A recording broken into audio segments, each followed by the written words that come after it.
राज्य मंत्रिमंडळातले वादग्रस्त मंत्री धनंजय मुंडे यांचा राजीनामा अखेर झाला। 9 डिसेंबर रोजी संतोष देशमुख या तरुण सरपंचाची अत्यंत निर्घृण पद्धतीने हत्या झाल्याचं प्रकरण उघडकीला आलं। तेव्हापासून धनंजय मुंडे वादाच्या भोवऱ्यात सापडले होते। 9 तारखेला येत्या 3 महिने पूर्ण होतील या गोष्टीला, म्हणजे जवळपास 3 महिने पूर्ण होत येत असताना हा राजीनामा झालेला आहे। हा राजीनामा फार पूर्वी व्हायला पाहिजे होता असं लोकांना वाटत होतं। तशी मागणी वेगवेगळ्या थरातून केली जात होती।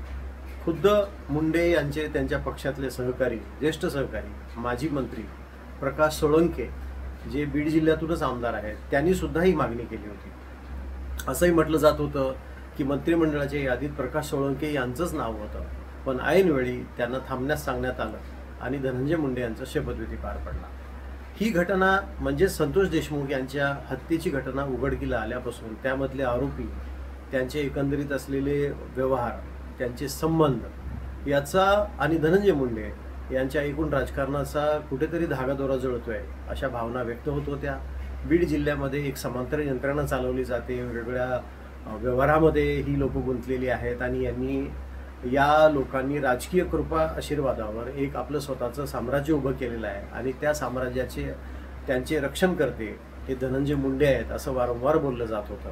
पण तरीही त्यांचा राजीनामा होत नव्हता। असंही म्हटलं जात होतं की मुंडे यांनी राजीनामा देण्याची तयारी दाखवली आहे, त्यांनी राजीनामा दिलेला आहे, तरी पण तो नेमका का पुढे येत नाही असं म्हटलं जात होतं। पण अखेर या गुन्ह्यामध्ये दोषारोप पत्र म्हणजे आरोपींच्या विरोधात दाखल व्हावं न्यायालयामध्ये आणि त्यातला तपशील बाहेर यावा आणि मग राजीनामा व्हावा, हा एक वेगळाच योगायोग आहे।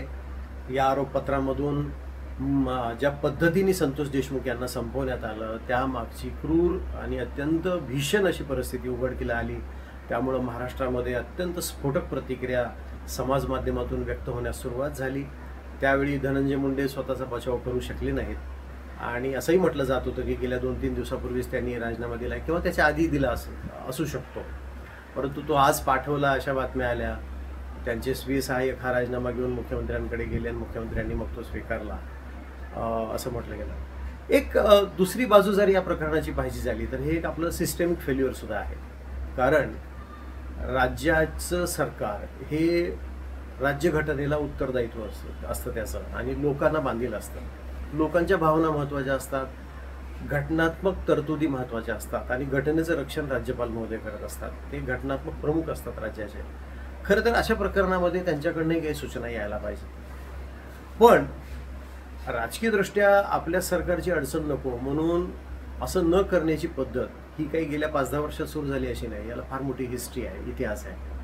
हे अर्थात व्हायला नको आहे। कुठेतरी लोकांचा विश्वास संपुष्टात येणार नाही याची खबरदारी सर्वच जबाबदार पदावरच्या व्यक्तींनी घेतली पाहिजे। राजकारणाच्या ठिकाणी आहे, परंतु एखादा समाज दुखावला जाईल, एखादा जात समूह दुखावला जाईल, मग त्यावेळी आपल्या पक्षाच्या मतपेढीचं काय करायचं, मग लोकांमध्ये त्याचा संदेश काय जाईल, हे भारतीय लोकशाहीला 1950, 51, 55 साली सुद्धा अभिप्रेत होतं का हे काही कळत नाही। परंतु आजच्या राजकारणाचं स्वरूप हे हळूहळू फार बदलत गेलेलं आहे। त्यामुळेच की काय असे राजीनामे हे वेळेवर होत नाहीत किंवा राजीनामा देण्यासाठीची परिस्थिती ही निर्माण केली जाते किंवा त्या परिस्थितीची वाट पाहिली जाते। हे सगळे फार अंतर्गत कंगोरे आहेत। यातला तपशील आता हळूहळू बाहेर येईलच। परंतु संतोष देशमुख या एका सरपंच व्यक्तीचे, जो त्या गावचा प्रमुख होता मस्साजोगचा, त्याची अशा पद्धतीने हत्या होणं हे अत्यंत वाईट होतं। लोकांचा विश्वास उडेल व्यवस्थेवरचा इतपत ते गंभीर होतं आणि वेळ उडाला आहे असंही म्हटलं तर काही चुकीचं ठरणार नाही अशी परिस्थिती आहे। ही वेळ येऊ न देणं ही सरकारची जबाबदारी आहे। कायद्यापुढे सर्व समान आहेत आणि शांतता व सुव्यवस्था राखणं हे सरकारी यंत्रणेचं काम आहे।